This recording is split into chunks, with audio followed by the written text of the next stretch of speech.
네, 기도하겠습니다. 하나님 아버지 감사합니다. 성경관을 무너뜨리는 사탄의 괴계가 끊임없이 일어나고 또 이 현 시대에 더욱 기승을 부리고 있는 시점에서 이 차바 통해서 또 귀한 강의들을 많이 함으로 성경은 하나님의 말씀이라는 정확무한 영감된 하나님의 말씀이라는 것을 분명하게 제시하고 가르치고 전파하는 시간을 주셔서 감사합니다. 오늘 이 시간에도 또 하나님의 성경이 하나님의 말씀이라는 것을 도전하는 그 일이 얼마나 잘못되어 있는가 하는 것에 대해서 강의할 때 함께하여 주시고 강의도 잘 될 뿐만 아니라 모든 듣는 분들이 다 동의하고 하나님의 말씀인 성경을 사랑하고 성경대로 살고 성경대로 전파하는 그렇게 해서 지금 일어나고 있는 포괄적 차별금지법, 뭐 성전환이랄지 또 동성애 문제에 대해서 옹호하려는 그 모든 것이 성경에 위배되며 하나님의 말씀에서 벗어나며 하나님의 말씀을 도전한다는 것을 기억하고 위하여 기도하면서 이러한 문제들을 잘 해결하고 이 땅에서 건전한 성문화, 하나님의 영광이 드러나는 아름다운 가정의 회복, 이러한 운동들이 들불처럼 일어날 수 있도록 성령님께서 도와주시옵소서. 예수님의 이름으로 기도하옵나이다. 아멘. 오늘 제가 말씀을 드리고자 하는 것은 방금 이상원 교수님께서 설명하신 바와 같이 그 에타 린네만이라고 하는 그 신학 여성분인데요, 독일 분이고 이분이 성경 비평학 또는 역사 비평 신학에서부터 돌아서서 개혁 신학이라 제가 그랬습니다만은 이분이 이제 정확하게 좀 더 표현하자면은 복음주의 신학 이렇게 더 하면은 이분이 쓴 책과 더 정확합니다. 그런데 제가 그냥 개혁 신학이라 그랬습니다. 왜냐하면은 그냥 그 복음주의 신학 그 자체가 이분이 돌아선 그게 개혁 신학으로 돌아온 거랑 똑같기 때문에 제가 개혁 신학이라는 표현을 제가 그냥 썼습니다. 예, 그 에타 린네만의 회심인데 이분이 여기는 제가 안 했습니다만은 사도 바울처럼 제가 그렇게 해놨어요. 제가 써놨습니다. 이거 보면 사도 바울처럼 사도 바울이 그 예수님을 핍박하고 예수님을 믿는 사람들을 핍박하고 죽이고 옥에 가두려고 했지 않습니까? 그 시도를 실질적으로 했고, 그런데 부활하신 예수님을 다메섹 도상에서 만남으로 회심하고 변화돼서 본인이 그렇게 파괴시키고 없애버리려고 했던 그 예수님을 믿는 그 믿음 또는 예수님 또는 예수님을 믿는 믿음, 이 복음 없애라고 했던 이것으로부터 완전히 회개하고 이 복음을 위하여 순교하는 그러한 삶을 살았던 것처럼 이 에타 린네만도 유사하더라고요. 제가 보니까 정말 성경을 파괴시키고 성경 하나님의 말씀인 이 성경을 거기에 이적도 부인하고 하나님의 말씀이 아니라고 그러고 이렇게 하는 일에 앞장섰던 그 인물이 그렇게 되면 교회를 파괴시키는 거거든요. 교회를 파괴시키려고 했던 그 본인도 모르게 본인은 뭐 교회를 세우고자 했다고 그러지만은 그 결국 파괴시키는 것인데 즉 하나님의 영광을 위해서 본인이 했다고 하겠지만은 그것이 도리어 하나님의 영광을 완전하게 가리는 그러한 삶으로부터 돌아선 사도 바울이 자신의 그 열심이 하나님의 영광이라고 생각했는데 하나님의 영광을 도리어 반대하는 그랬던 것과 유사해서 에타 린네만의 회심은 사도 바울처럼 그렇게 됐다. 제가 이렇게 제목을 붙였습니다. 에타 린네만이 저서를 두 권을 남겼는데요. 이제 그 회심한 뒤에 중요한 책이 두 권인데 하나가 성경 비평학은 과학인가 조작인가 이게 지금 화면 나온 것처럼 그것이고요.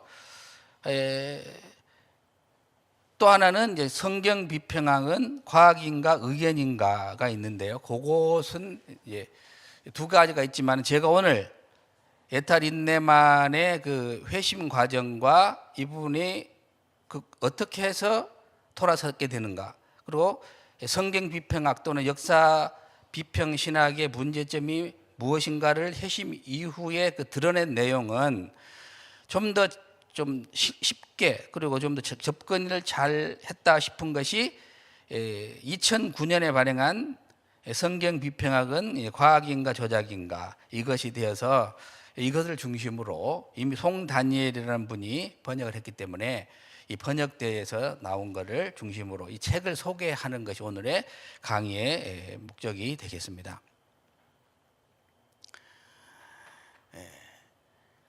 성경 비평학을 역사 신학에서 왜 다루냐? 그러니까 그럼 이상하지 않아요. 제가 역사 신학을 하는 교수인데 성경 비평학이라 그러면은 이제 성경 신학 쪽에서 다루어야 될 것 같은데 왜 역사 신학에서 다룰까? 혹시는 그렇게 의문을 제기하실 분이 계실까 봐서 제가 이것을 미리 좀 언급을 했습니다.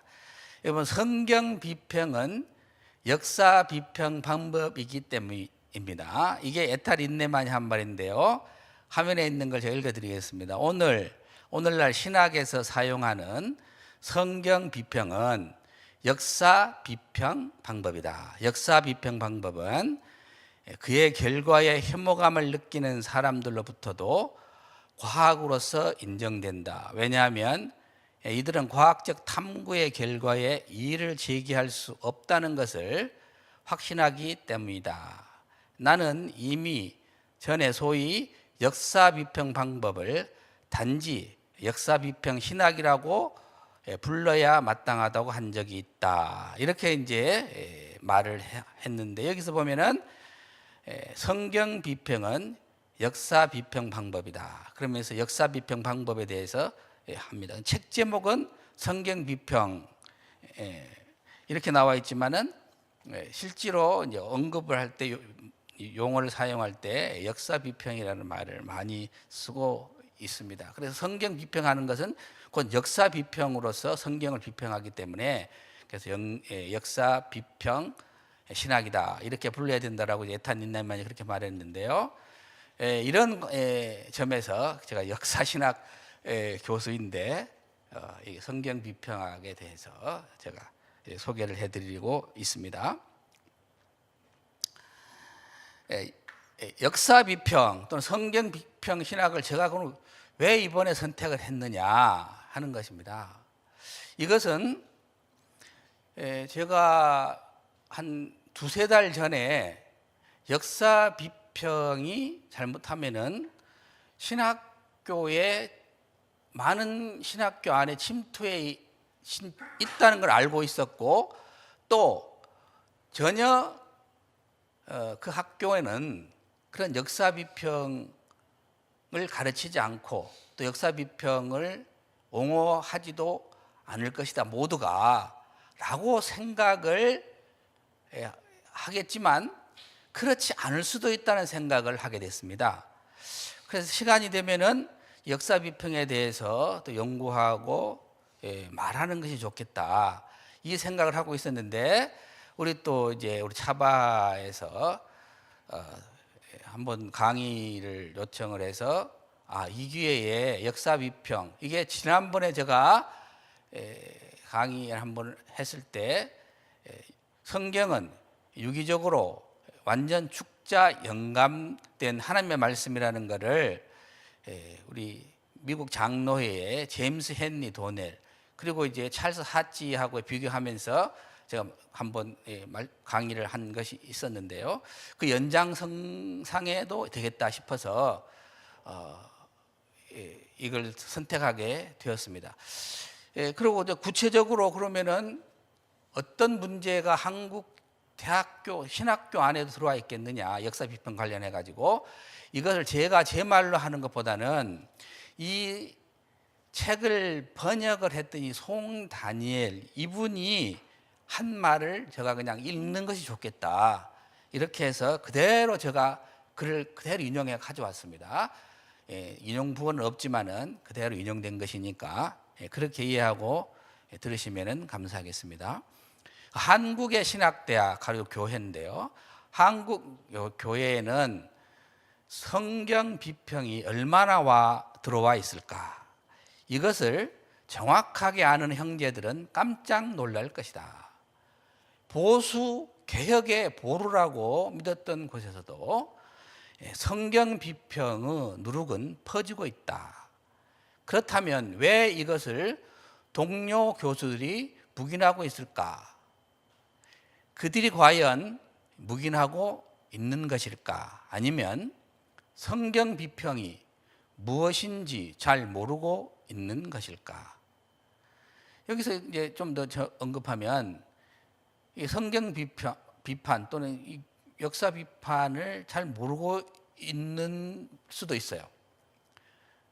성경 비평은 성경 비평이라는 이름으로 침투하지 않고 새로운 해석학이라는 이름으로 들어온다.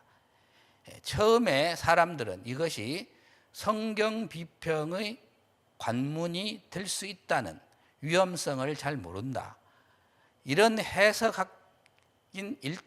해석학이 일단 정착되면 이것을 배운 사람들은 자신도 모르는 사이에 이미 성경 비평적 사고에 물이 든다. 그러므로 한국 학계와 교계에 해석학을 비판 검토하는 학회들이 절실하게 요청된다. 이게 지금 이 차바에서 또 차이성도 그러고요. 잘하고 지금 있다 가지고 있습니다. 그리고 아까 이제 성수협을 지금 8월 20일, 20일 하지 않습니까? 이 굉장히 중요한 걸 하시는 것 같아요. 우리 조영길 대표님을 비롯해서 많은 우리 교수님들, 총장님들도 많이 관여를 하셔가지고 함께 하시고 계시는 걸로 제가 알고 있습니다만은 지금 굉장히 중요한 것 같아요. 그래 이걸 검토한 학회들이 절실히 요청된다고 송 다니엘 이분이 뭐 이런 걸 될 거라고 예측해서 한 건 아니지만 본인의 마음을 담아서 아마 글을 쓴 것 같은데 이걸 하나님께서 또 이분의 기도로 응답해 주시지 않았느냐, 성수협을 통해서 이런 생각이 들었습니다. 또 좀 더 읽어보겠습니다. 또한 동료들의 질시를 받으면서도 성경 비평의 누룩을 지적하는 용감하고 전문 지식 있는 교수들이 필요하다. 더 나아가 축자 영감의 기본을 둔 성경 해석학이 본문 이해에 실제로 어떻게 적용이 되는지에 대해서도 많은 연구가 이루어져야 한다. 이렇게 말을 했습니다. 그래서 이분이 앞에서 지나가는 거에 보면은 보수 교단, 보수 신학의 보루라고 할 수 있다고 생각하는데도 거기에 침투해 있다는 거예요. 처음에 보시면은 보수 개혁의 보루라고 믿었던 곳에서도 성경 비평의 누룩은 퍼지고 있다. 이분이 이렇게 하는데 이게 굉장히 저는 공감이 되고 있습니다. 에탈 인나만은 그럼 누구이냐? 1926년에 태어나서 2009년에 작고를 하셨는데요. 이분에 대해서 잘 아시는 분들은 잘 아실 거예요. 국민일보의 차이성에선가 지난주인가 그 지난주에 김기성 교수님인가요? 제가 성함이 약간 조금 그래서 그 국민일보의 이 에탈 인내만의 저서를 소개했더라고요. 제가 이 강의를 하려고 그랬는데 어떤 거 했느냐 했더니 제가 이 책 말고 성경 비평학은 과학인가 의견인가 라고 하는 것을 소개를 국민일보에 했었는데요. 한 걸 제가 쭉 읽어봤습니다. 아주 잘 해주셔서 너무나 감사드립니다. 근데 이 에타 닌네만 초기 생애와 교육, 독일 이제 바이에른주 라우렌 암 네카에 태어났다 했는데 교육은 마르부르크 대학교, 기팅겐 대학교 신학 공부하고 루돌프 불트만 등의 지도로 성경 비평학에 많은 관심을 가졌다. 루돌프 불트만이요, 이분의 박사학위 논문 지도 교수입니다. 근데 좀 이따 나오겠습니다만은 이 불트만은 죽기 전에 자신이 한 말을 회개를 했답니다. 회개하고 죽었는데 케제만이라는 그 신약학자, 성경학자가 에게 그 말을 했는데 이분이 그걸 무시를 했다고 그러고 케제만은 계속해서 성경 비평학으로 갔다.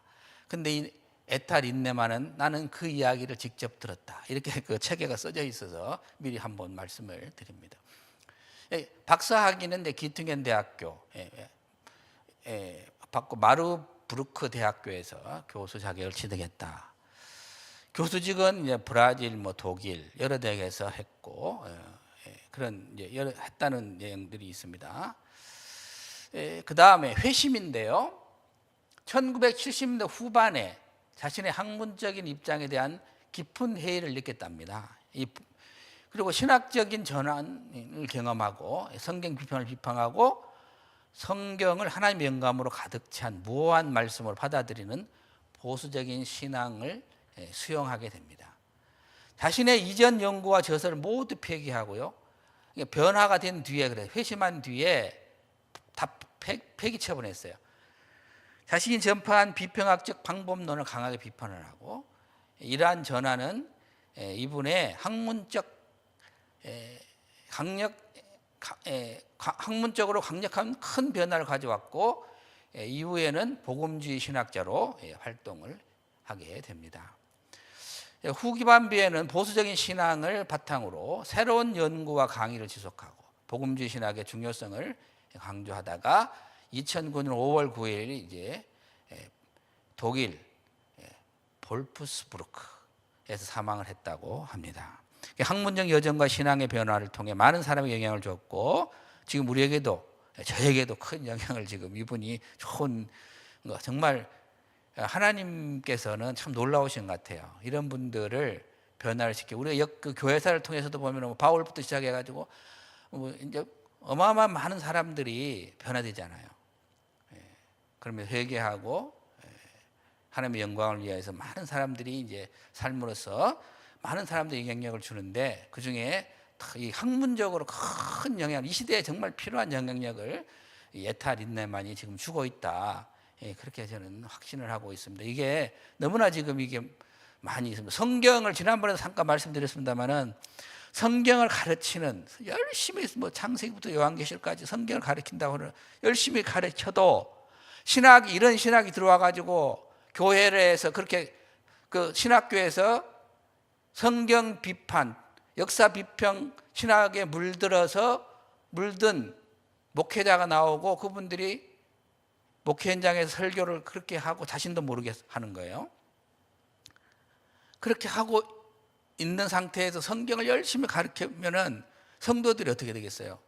저번에 말씀드린 것처럼 이 교양 과목 하나 배우는 것처럼 그렇게 생각한다 그러면은 많은 책들 중에 하나의 책이다. 이런 식으로 받아들이게 되면은 어떤 능력이 나겠습니까? 그렇게 강조해서 가르쳐서 효과가 얼마나 나겠냐. 그래서 하나님께서 이런 분들을 회심시켜 가지고 잘못된 신학을 분명하게 정리하고 우리 신학교에서부터 깨끗하고 바른 성경관을 성경은 하나님의 말씀이라는 정확무한 하나님의 말씀이라는 유일한 하나님의 말씀이라는 것을 배워서 목회자들이 양성되는 그러한 역사가 있어야 되겠다. 또 있어야 되겠고 지금 그러한 것들을 반대하는 것은 중단해야 되겠다 하는 것을 제가 정말 간곡히 말씀을 드리고 정말 강력하게 주장을 하는 바입니다. 이거 정말 중요합니다. 역사 비평학 반대 과정인데요. 이분이 어떻게 반대를 했느냐? 영적 체험을 한 거예요. 1977년에 내가 역사 비평학에 반대하는 이유는 나의 주님 그리고 구세주이신 예수 그리스도와 그분이 골고다에서 나를 위해 이루신 아름다운 구원 사역을 영접했기 때문이라고 말했습니다. 그리고 철저한 역사 비평가였으며 필자의 신학적 연구를 통해 하나님께 봉사하고 복음 전파에 일조하고 있다는 사실을 조금도 의심하지 않았다는 거예요.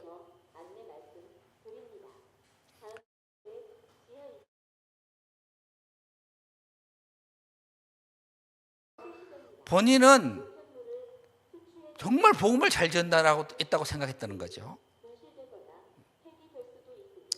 근데 역사 비평 신학의 한계를 느끼는데, 나는 이건 제가 이게 쓴 겁니다.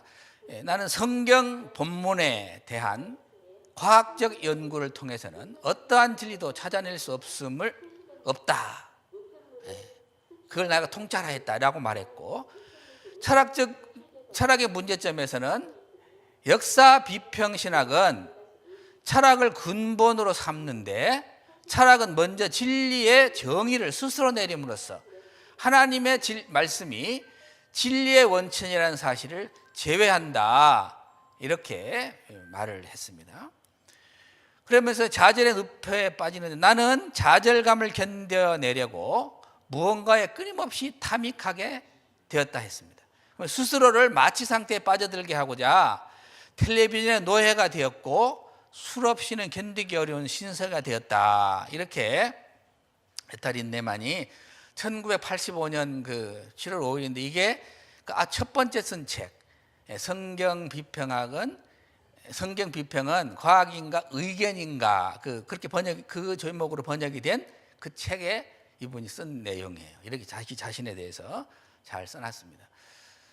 회심에 대해서 썼는데요, 나는 마태복음 10장 39절이 진리임을 깨달았을 때 하나님께서는 예수님을 구세주로 고백하는 진정한 신자로 나를 인도하셨다 그랬어요.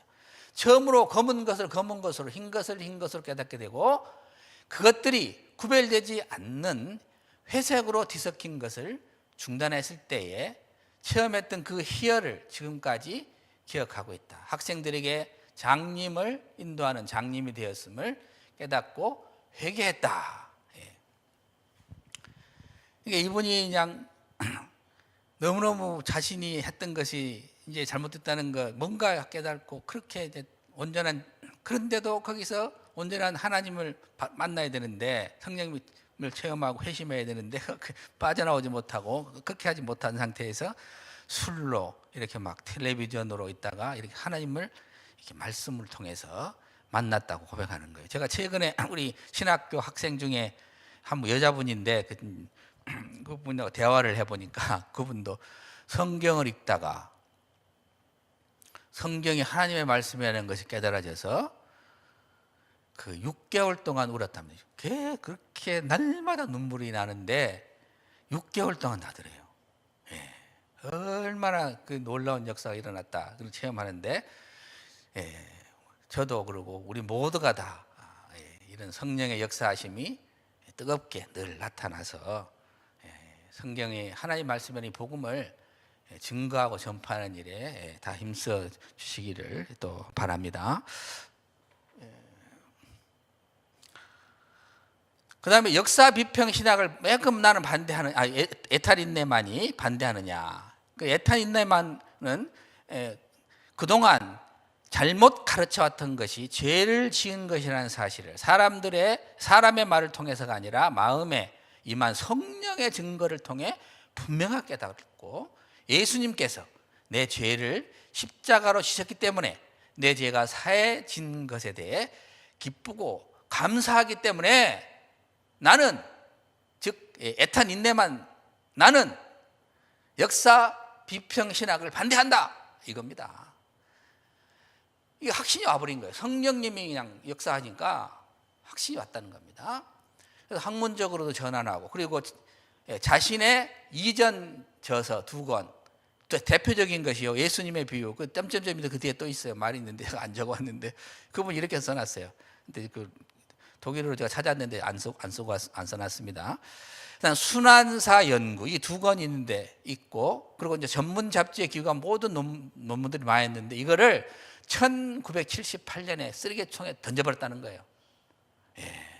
그러면서 여기 지금 제가 여기다 말을 써놨나 모르고 여기는 안 써놨는데요. 그 뭐라 그러냐면은, 지금도 자신이 쓴 이 예수님의 비유와 순환사 연구를 많은 학교에서 가르치고 있대요. 그 본인이 작고하기 전이죠. 지금도 가르치고 있다는 거예요. 이거 다 찢어서 발개고 없애야 되는데, 그 이야기를 이분이 또 그 뒤에 했는데, 여기다 제가 기록을 해오지는 않았습니다. 그러니까 지금도 이미 본인이 잘못됐다고 한 이거를 지금도 가르치고 있는 거예요. 많은 신학교에서, 독일을 비롯해서 많은 신학교들에서 지금 가르치고 있다는 거예요. 헤시무 저서가 이렇게 이제 이 두 권이 있는데, 이게 제가 뭐 읽지는 않으랍니다. 근데 밑에 봐보면은 과학인가 의견인가로 번역된 것이 있잖아요. 이게 독일어로 그대로 보면은 이게 이제 비션샤프트 오더르 마이둥이죠, 마이농. 예, 그러죠. 제가 독일어를 공부를 하니까 여기서 뭐 그런 이야기하면 그러는데, 독일에서는 제가 없었습니다. 독일 몇 년간 했는데 안 하니까 자꾸 발음이 헷갈리고 그렇습니다. 예. 근데 이제 성경의 이게 역사적 비평, 방법론인가 이데올로기인가, 이게 이렇게 번역이 될 수 되게 되고요. 또 무엇이 더, 그 다음에 두 번째 성경 비평학은 과학인가 조작인가 이거 할 때, 이것은 무엇이 더 신뢰할 수 있는가, 성경인가 성경 비판인가, 이게 이제 이렇게 번역이 가능한 건데, 우리가 이게 번역할 때 송 다니엘 이브이 번역할 때 이렇게 성경 비평학은 과학인가 조작인가 이렇게 번역을 한 것으로 보입니다. 이 두 권이 이렇게 있습니다. 디모데전서 1장 11절 13절을 보겠습니다. 나를 능하게 하신 그리스도 예수 우리 주께 내가 감사함은 나를 충성되이 여겨 내게 직분을 맡기심이니, 내가 전에는 비방자요 박해자요 폭행자였으나 도리어 긍휼을 입은 것은 내가 믿지 아니할 때에 알지 못하고 행함이라. 우리 주의 은혜가 그리스도 예수 안에 있는 믿음과 사랑과 함께 넘치도록 풍성하였도다. 사도 바울이 모를 때 그렇게 했다고 그러잖아요. 에탈 인내만도 모를 때 이렇게 했다. 그래서 이 말씀을 조금 적용할 수 있어서 읽어드렸습니다. 에탈 인내만에게 영향을 준 인물들이 있는데요. 이제 루돌프 불트만, 프리드리히 고가르텐, 에른스트 푹스, 게르하르트 에벨링, 이런 분들이 에탈 인내만에게 영향을 준 인물이라고 본인이 직접 이야기를 했습니다. 그래서 뭐 잘 아시겠지, 분들은 잘 아시지만은 일반적으로 또 이런 데 공부할 수 있는 기회가 없거나 관심이 없는 분들은 루돌프 불트만이 누구냐, 또 에벨링이나 푹스나 고가르텐이 누구냐, 그래서 잠깐만 제가 이렇게 설명을 드리려고 했습니다. 이 자료들은요 다 찾아보면 나와 있으니까 관심만 있으면, 요즘은 너무나 발달이 많이 돼 있잖아요. 그래도 이 시간에 또 이렇게 한번 하는 것이 좋겠다 싶어서 잠깐 소개를 드리겠습니다. 1884년 8월 독일에서 태어났는데요. 76년에 작고했고, 주요 업적이 이제 신약 성사학자고 실존주의와 성경 해석의 교차점 연구하고 신약 성경을 현대적 의미로 재해석하려 했는데, 이분이 그 비신화와 개념을 도입하여 성경의 신화적 요소를 제거한 사람, 이것이 불트만입니다. 고가르텐은요, 역시 이제 87년 독일인 태어났고 독일에서 67년에 작고했는데, 이분도 신학자, 철학자, 변증적 신학의 주요 인물인데, 신앙과 이성의 관계를 깊이 탐구하고 신학과 철학의 대화를 하려고 했습니다. 이게 무엇과 무엇이 대화한다는 것이 멋있게 보일지는 모르지만 상당히 위험하죠. 이렇게 나가면 하나님과 인간의 관계를 신학적 논쟁의 중점에 두고 현대 세계에서 기독교 신앙의 의미를 새롭게 조명하려고 했다. 푹스는요, 다 독일에서 다 독일, 83년에 이제 독일에서 작고를 했는데, 이분도 성경학자인데요, 해석학과 언어 철학에 기여를 했다고 그래요. 루돌프 불트만의 제자이고, 성경 텍스트의 해석학적 접근을 강조하고 성경을 현대적 맥락에서 이해하려고 했다는 거예요. 신앙의 언어와 의미를 탐구하며 해석학적인 신학을 발전시켰는데요. 여기서 성경을 현대적 맥락에서 이해를 했다. 이게 우리 내가 정말 개혁주의 신학자이며 내가 개혁주의 신학교에서 공부를 했으며 내가 그렇게 성경을 해석하고 있으며 나는 그렇게 설교를 하고 있고 가르치고 있다라고 하는데도 성경을 현대적 맥락에서 해석을 하는 것을 자연스럽게 생각했다고 하는 분이 계시더라고요. 몰랐대요. 이게 맞는 줄 알았답니다. 이게 뭐냐면 이만큼 이게 우리에게 깊숙하게 지금 들어와 있습니다. 이런 철학적 사고력이. 그래서 로잔대 요즘 하고 있지, 제4자 로잔대 저번에 살짝 언급했습니다만은 케이프타운 선언서에 보면은 성경을 그 문화에 맞게끔 거기서 맞게 해석을 해야 된다는 말이 들어 있어요. 이게 뭐예요? 벌써 거기에도 이 철학적 개념이 들어가 있는 거예요. 즉 역사 비평학, 성경 비평학적 관점들이 거기에 이미 다 숨어 있다는 거예요. 그 용어 하나 안에서. 근데 그거를 보편적으로 그게 성경 비평학 또는 역사 비평, 이 철학자들에서부터 온 것이라는 것을 이해를 못하면 당연히 지금 현대 상황에 맞춰서 성경을 해석하는 뭐가 그렇게 다르냐, 뭐가 잘못됐단 말이냐, 이렇게 주장하는 오류를 범할 수가 있습니다. 예. 네. 그 다음에 이제 에벨링인데요. 이분도 독일에서 1912년 태어나서 2001년에 작고하셨습니다. 루터 연구가이고 해석학적 신학의 주요 인물이라고 마르틴 루터의 신학을 현대적으로 해석했다고 그러고 성경의 언어와 역사 맥락에 중점을 두고 신학적 해석학을 통해 성경의 본질을 탐구한다는데 해석학이 좋은 것 같은데 이게 이제 굉장히 주의해야 되고 이런 사람들의 철학 사상이 우리 기독교 신학에 들어와 있다 하는 것입니다. 성경 비평학은 과학인가 조작인가라고 하는 이 책의 그 주요 내용이 뭐냐, 이 책을 다 읽으시면 좋지만 읽을 시간이 없는 분들을 위해서 또 간단하게 전체적인 걸 요약을 한번 해봤습니다. 성경 비평학을 비평합니다. 성경 비평학이 성경의 초자연적 성격과 영감을 무시하는 경향이 있다고 비판을 하고 성경 비평학이 과학적 방법론을 적용한다고 주장하지만 실제로는 많은 부분에서 주관적이고 가설적인 요소가 있다, 이게 지적을 합니다.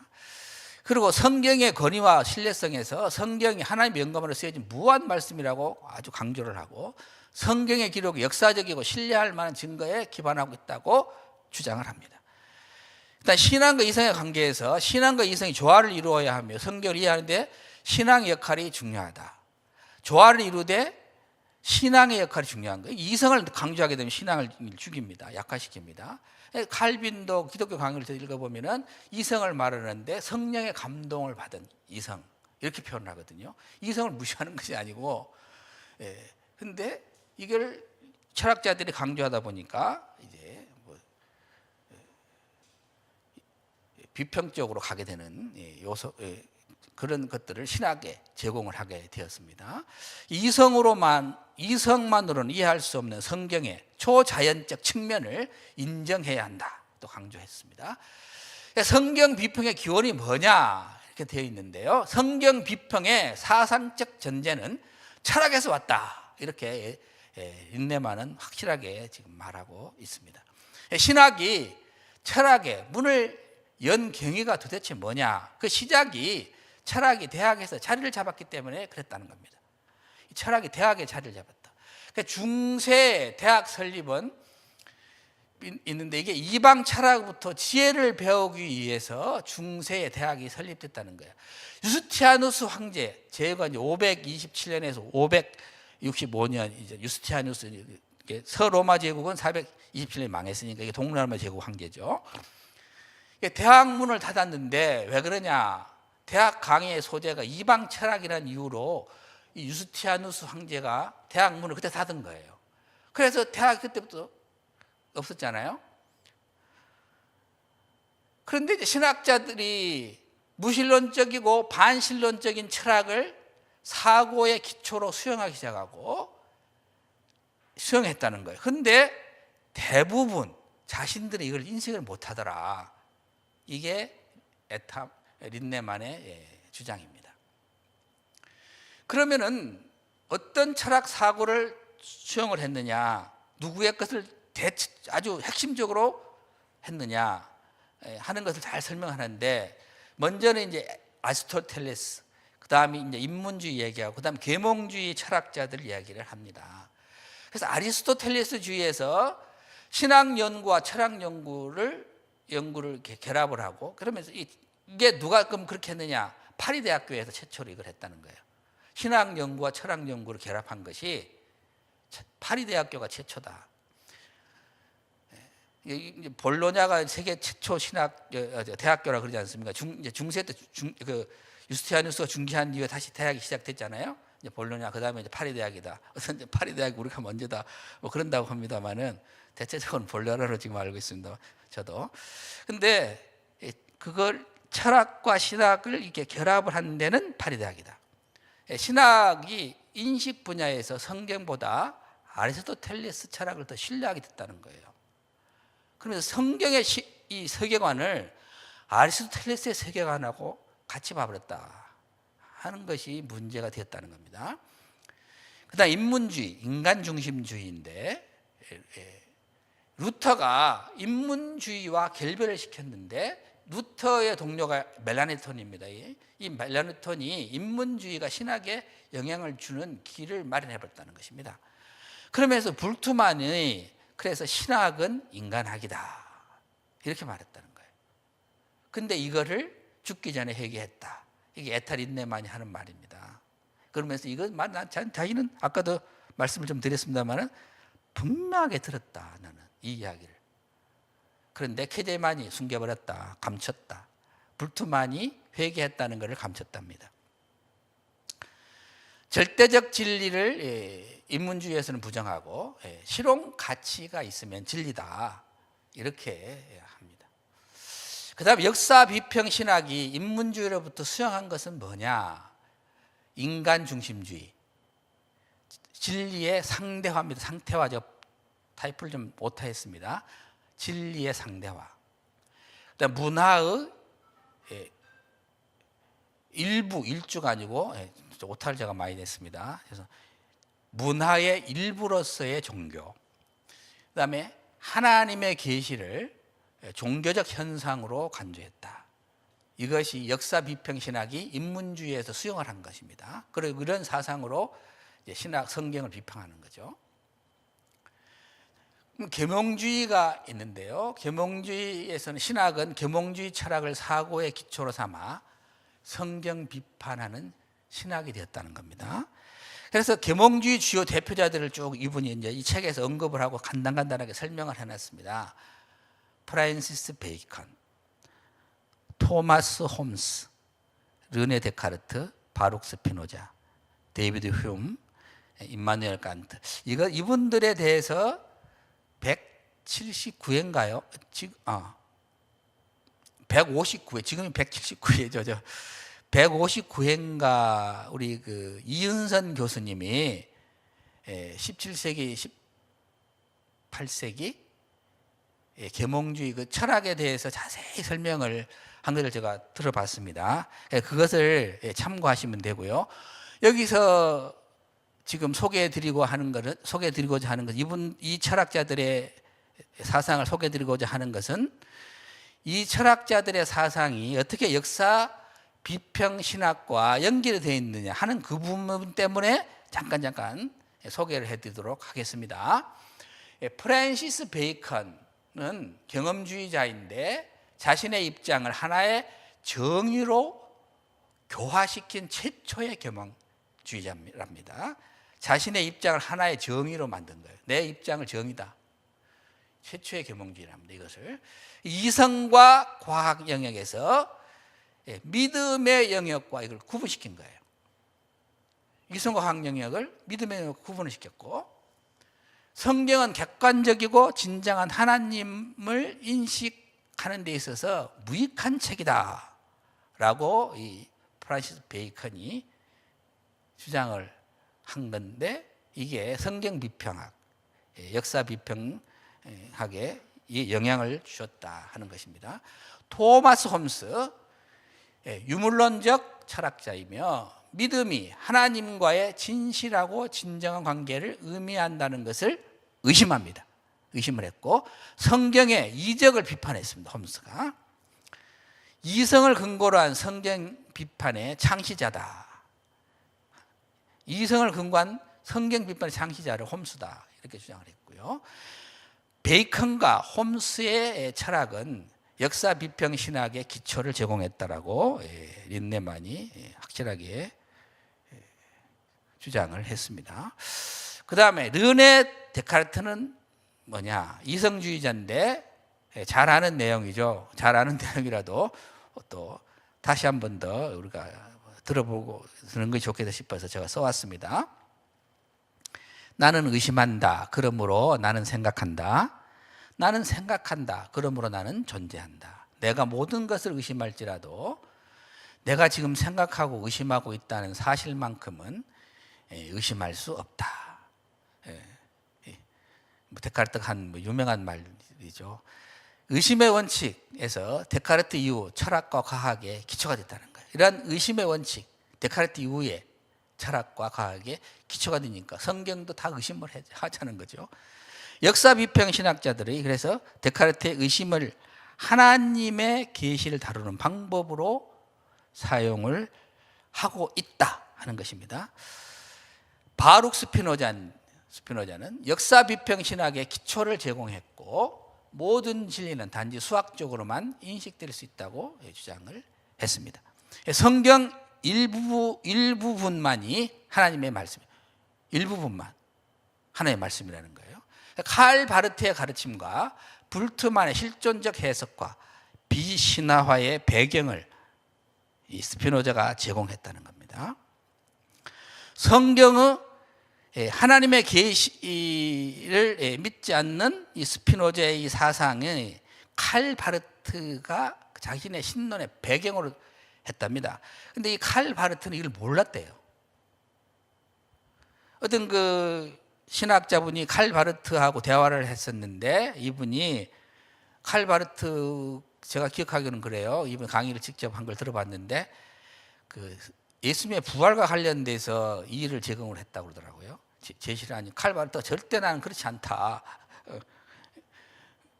그렇게 했다는데 칼 바르트는 이게 에타 린네만의 말이 상당히 그래서 그분 그 학자분의 말씀이 한 것과 제가 좀 이렇게 비춰 볼 때 굉장히 신뢰가 가죠.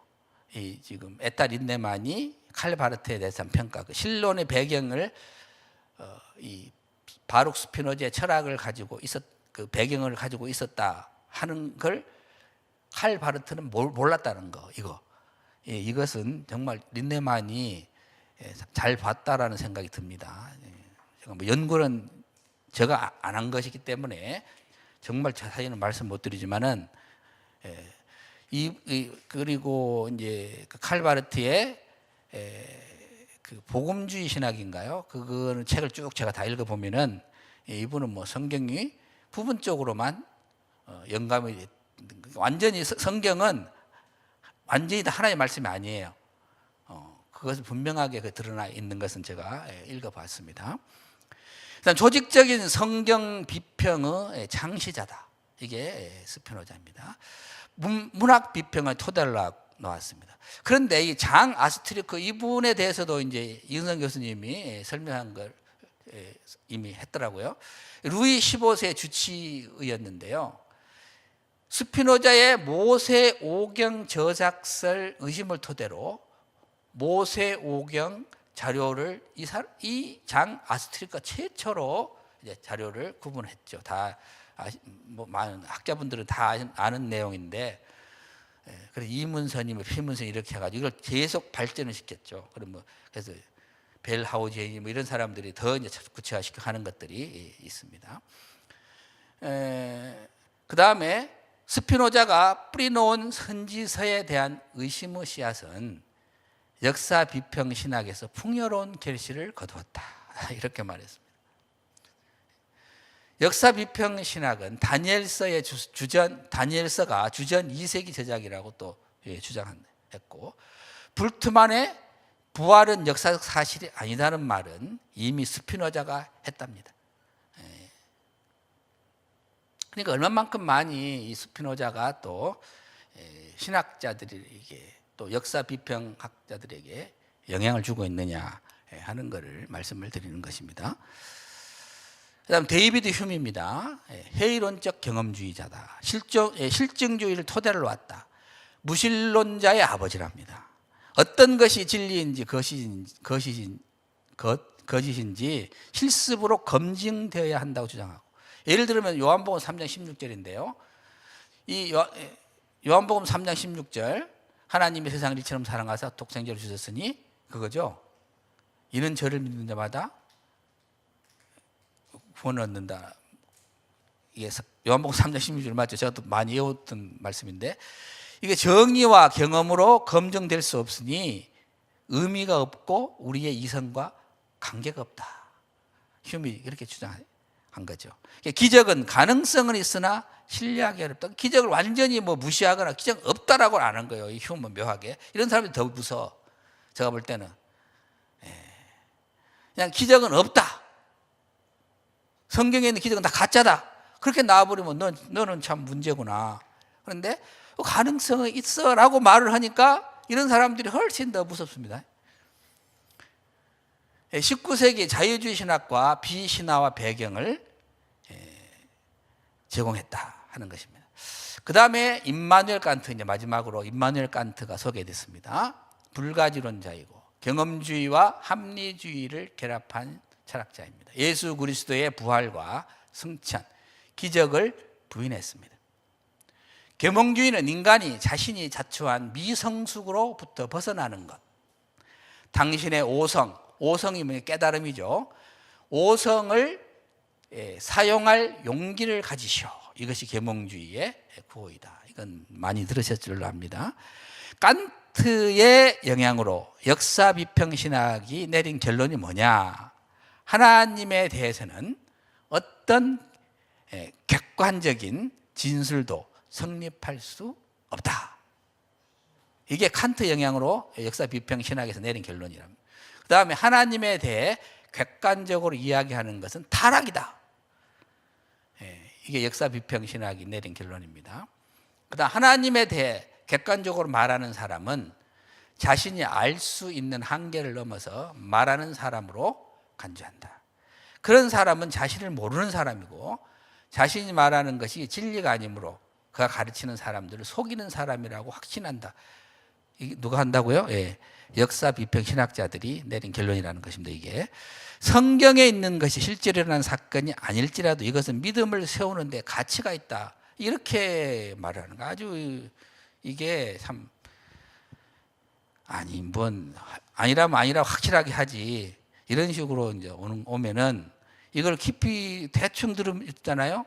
굉장히 매력 있는 말로 듣습니다. 학생들이. 역사적인 사실에 근거한 진리에 의미를 두지 않게 되자 성경에 있는 모든 것을 비역사적인 것으로 의심하게 되었다 하는 것입니다. 칸트 영향을 받은 자유주의 신학의 주장이 있습니다. 성경을 하나님의 계시로 인정하지 않습니다.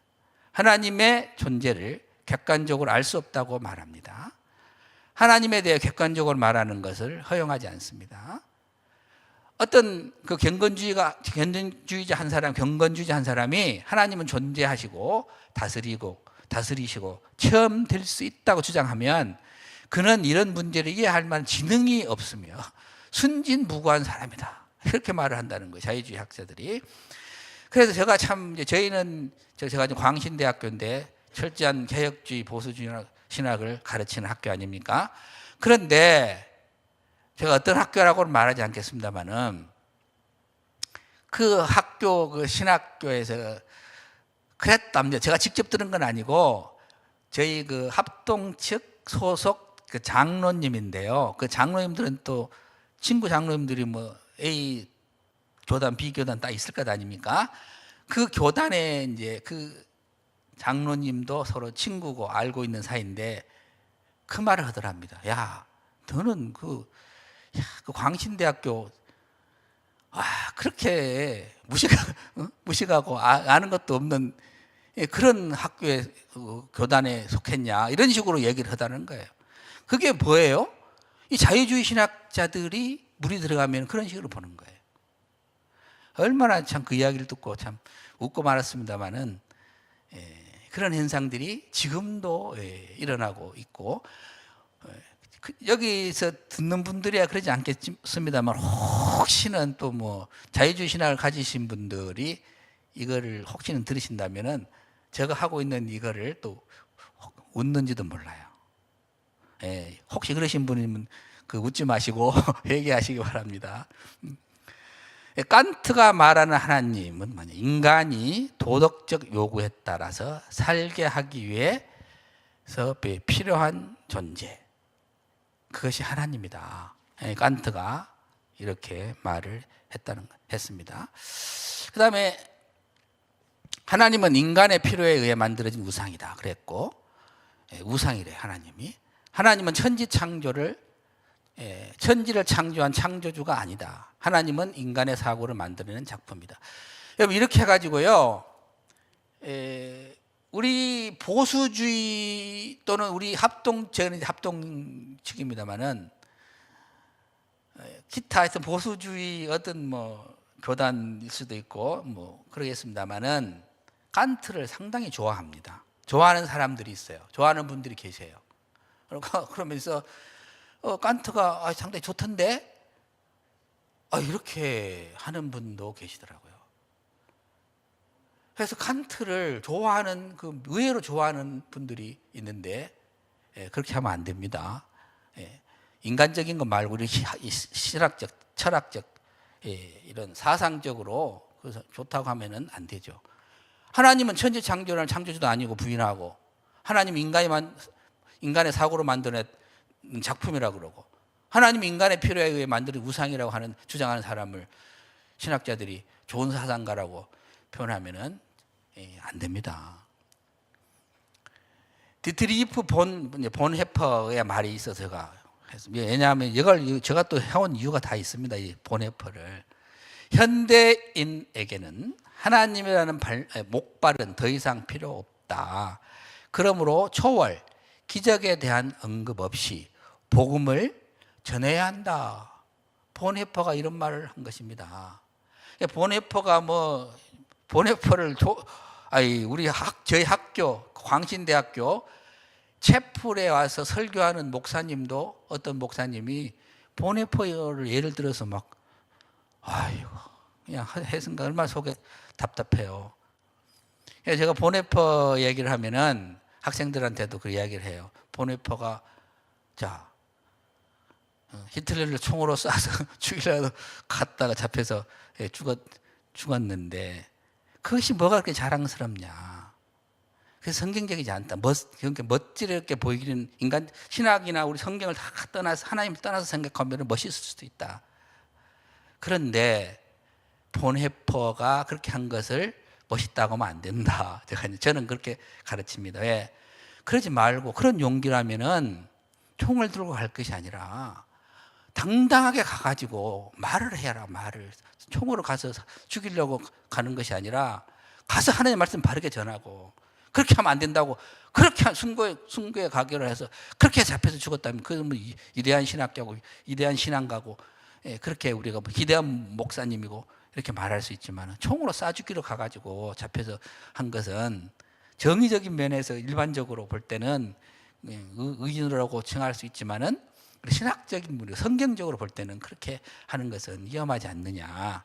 제가 학생들한테는 그렇게 말을 하는데 이 본헤퍼가 이렇게 말을 한 거예요. 성경에 초월적인 기적 그런 걸 언급하지 말고 복음을 전해야 된다고 말을 한 것이죠.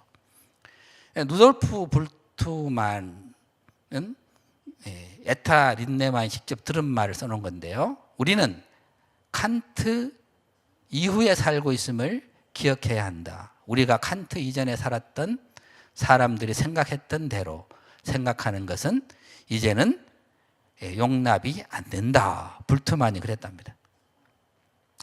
슐라이어 마흐인데 술야의 마허에 대해서 뭐 잘 아시니까 대충 넘어가겠습니다. 하여튼 이분이 종교란 믿음의 영역이다. 믿음은 절대 의존적 감정이다 한 것은 칸트 철학을 고려했고 여기에 영향을 받은 첫 개신교의 신학자여서 이 술야의 마허가 그러면은 어떻게 되냐? 순수 이성도 실천 이성도 하나님을 파악을 불가능하다 하니 이렇게 마음의 영역이며 절대적 감정이라 말했다 하는 것입니다. 역사 비평 신학이 계몽주의에 수용한 것은 뭐냐?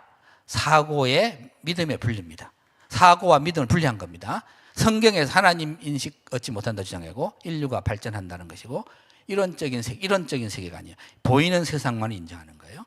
성경 비평, 철학이 기독교 세속화로 성경 비평을 하지 않았어요. 저 X라 하는 것은 넘쳤다 그 말인데 X 해놨죠. 성경 비평을 안 한 거예요. 철학자들은 기독교가 세속화되니까 성경 비평을 안 한 건데 신학이 철학 정신을 이어받았다는 것입니다. 세속화라는 것이 뭐 잘 아시겠습니다만은 종교개혁 이후에 일어난 것이고 요즘 보통 이제 세속화 그러면은 뭐예요? 세상의 사고나 가치관이 교회로 들어와서 영향을 미친 거 이렇게 지금 다들 뭐 말도 하고 그러잖아요. 근데 원래는 세속화라는 것이 뭐예요? 교회의 사회에 대한 영향력의 상실이죠. 그렇게 기독교가 세상 영향력의 상실을 하니까 더 이상 뭐 철학자들 생각하는 성경 비평할 필요가 없다. 영향력도 없는데라고 했는데 그런데 신학이 철학의 정신을 받아서 성경을 비평한다 하는 것입니다. 정리를 하겠습니다. 계몽 철학으로부터 넘겨받은 것들은 역사 비평 신학자가 성경을 다루는 방법에 그대로 영향을 미쳤습니다. 이 방법은 철저하게 철학에서 사용한 성경 비평 방법에 의하여 결정이 됩니다. 신학이 철학에게 성경의 기초로 돌아가라고 명령하지 않고 오히려 철학의 성경 비평을 약간만 수정하여 자신의 것으로 만들었습니다. 그러나 신학은 철학이 오늘날 세속사 사회에서 더 이상 필요 없게 된 철학의 성경 비평을 그대로 물려받아 실행하고 있다는 것을 인식을 못한다는 것입니다. 이게 매우 안타까운 일입니다. 그래서 그들이 강단에서 가르치는 것이 과학적인 결과라고 생각하고 그것을 소위 과학적인 방법이라 여기기 때문에 계속해서 발전을 시킨다는 겁니다. 이를 통해 그들은 대학에서 교수의 자리를 구신다는 것입니다. 제가 이제 그 정교 목사님을 어떤 분들은 좀 싫어하는 분도 계십니다만 저희 굉장히 성경관 수호에 굉장히 중요한 인물입니다. 그래서 이걸 좀 연결이 좀 되는 것 같아서 잠깐만 이렇게 언급을 써왔습니다.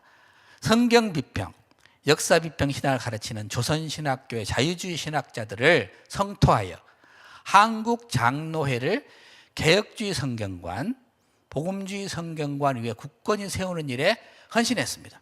이분이 51인 신앙 동기회를 학생 때 중심에 회장이 돼가지고 일을 했습니다. 박형룡 박사님과 함께 평양신학교 역사를 이어받는 장로회 신학교, 이게 지금 총신대학교입니다, 현재. 이걸 설립하는 데 기여했습니다. 이걸 지금 잘 모르시더라고요. 제가 이분을 연구하다 보니까 이게 딱 나와 있어요. 그래서 총신신학교 교수님들 많이 계실 거, 뭐 우리 합동 많이 합신에서도 마찬가지고 다 많이 계시는데 이거 조금 좀 알아주십시오. 장로의 신학교를 박형룡 박사님의 박형 박사님을 이렇게 도와가지고 설립을 하는데 기여하신 분이요, 이 정교 목사님입니다. 그리고 바른 성경 신학으로 목회자를 양성하기 위해 광신대학교 설립에 헌신하셨고, 그렇기 때문에 이거 좀 못해놨습니다. 신학과 신앙에 있어서 그럽니다. 뭐 학위 뭐 그런 거 말고 신학과 신앙에 있어서 광신대를 졸업했다. 그러면 총신대를 졸업한 것이 되게 했어요. 그 인정하든지 안 하든지 제가 오늘 이걸 좀 정말 말씀을 좀 드리고 싶었습니다. 포괄적 차별금지법 제정을 그럼 왜 침묵할까? 우리 아까 이상원 교수님께서 서두에서 말씀을 좀 하셨잖아요. 이 운동을 적극적으로 하는 사람들이 잘못된 부분은 뭐예요? 담을 정지하는 거예요. 이것을 해서는 안 된다. 정말 좋은 말씀을 해주셨지 않습니까? 근데 이거 왜 침묵하는가? 칼바르트, 이제 저는 이제 뭔가요? 칼바르트처럼 자신도 모르는 사이에 철학에 물든 신학자들과 목회자들 때문이 아닌가 염려와 의심이 들 뿐입니다. 뭐 우리 이상범 교수님 말씀하신 대로 막 이렇게 왜 그러냐 이렇게 막 따지고 다구치고 뭐 이러려고 하는 것이 아니라 이러지 않는지 한번 되돌아보자 이런 말씀을 드리고자 하는 것입니다. 역사 비평 신학에 젖어 있으면 성경은 유기적으로 완전 축자에 영감된 하나님의 말씀이라고 믿지 않기 때문이 아닌가 역시 염려가 되고 또 의심이 듭니다. 그렇지 않다면 왜 이게 침묵을 하냐 하는 것입니다. 고린도후서 10장 4절 5절 말씀을 제가 한번 읽어드리겠습니다. 우리의 싸우는 무기는 육신에 속한 것이 아니요 오직 어떤 견고한 진도 무너뜨리는 하나님의 능력이라. 모든 이론을 무너뜨리며 하나님 많은 것을 대적하여 높아진 것을 다 무너뜨리고 모든 생각을 사로잡아 그리스도에게 복종하게 하니 너희의 복종이 온전하게 될 때에 모든 복종하지 않는 것을 벌하려고 준비하는 중에 있노라. 그 말씀 제가 정말 드리고 제가 이게 신학교 오기 전에 이 성경 말씀을 정말로 외웠어요. 고린도후서 10장 4절 말고 5절에 있는 건데요. 하나님 모든 게 하나님의 능력을 모든 이론을 무너뜨리는 하나님 많은 걸 대적하여 높아지는 걸 무너뜨린다. 내가 이 사명을 가지고 내 신학교에 가겠다라고 이제 당차게 갔습니다만은 얼마나 이걸 잘하고 있는지는 잘 모르겠습니다만은 저는 이 하나님의 말씀을 무너뜨리려 하는 것에 대해서는 정말 저는 정말 강하게 정말 반대하고 정말 그러지 말라고 정말 지금 말합니다. 말하고 있고 말을 할 것이고 그렇습니다. 에탈 인네만은 역사주의 시대와 역사 비평 신학에서 이렇게 말을 했습니다. 누구든지 역사 비평 신학 방법론을 동의하여 주님의 말씀에 진정성의 질문을 던지는 자는 그가 설사 이 진정성의 질문 후에 예라고 대답하려고 마음을 먹었을지라도 예수님을 부인하는 자다 이랬습니다. 저도 뭐 여기서 구체적으로 말씀을 안 드립니다만은 제가 왜 이렇게 한 이유가 있어요. 그래서 이것을 좀 우리 학자들이 보수 신학계에 있으면서 잘 아이고 잘못했네요. 딴 데로 가버렸습니다. 잘하고 우리 모든 우리 목사님들뿐만 아니라 성도님들도 그러고 특히 우리 신학하시는 교수님들 우리 보수주의 신학계에서 철저하게 성경 비평 신학을 물리쳐야 됩니다. 그리고 그런 분들이 학생들을 가르쳐서 그런 사상에 물들어서 그들이 목회자가 되어서 말씀을 그런 신학 사상으로 성경을 해석해서 설교하는 일이 없도록 성도들에게 가르치는 일이 없도록 우리 신학교에서 보다 더 철저하게 바른 신학 성경관을 수호하기를 간곡히 바라는 마음입니다. 끝까지 잘 들어주셔서 대단히 감사합니다. 기도하겠습니다. 하나님 아버지 감사합니다. 아버지 하나님 에탈 인네만의 그 성경 비평에서 돌아선 그 복음주의 신학 개혁 신학으로 돌아서서 그가 회개하고 바른 성경관으로 다시금 가르치고 주장하게 하신 것을 감사합니다. 우리도 이것을 에탈 인네만이 주장하는 것을 잘 듣고 바른 신학, 바른 성경관으로서 학생들을 가르치고 그렇게 바른 성경과 바른 신학으로 성경을 해석하고 해서 설교하고 성도들을 양육하고 복음을 증거하는 역사가 우리 한국 교회에 전 세계에 넘쳐날 수 있도록 은총을 베풀어 주시옵소서. 예수님의 이름으로 기도하옵나이다. 아멘. 감사합니다.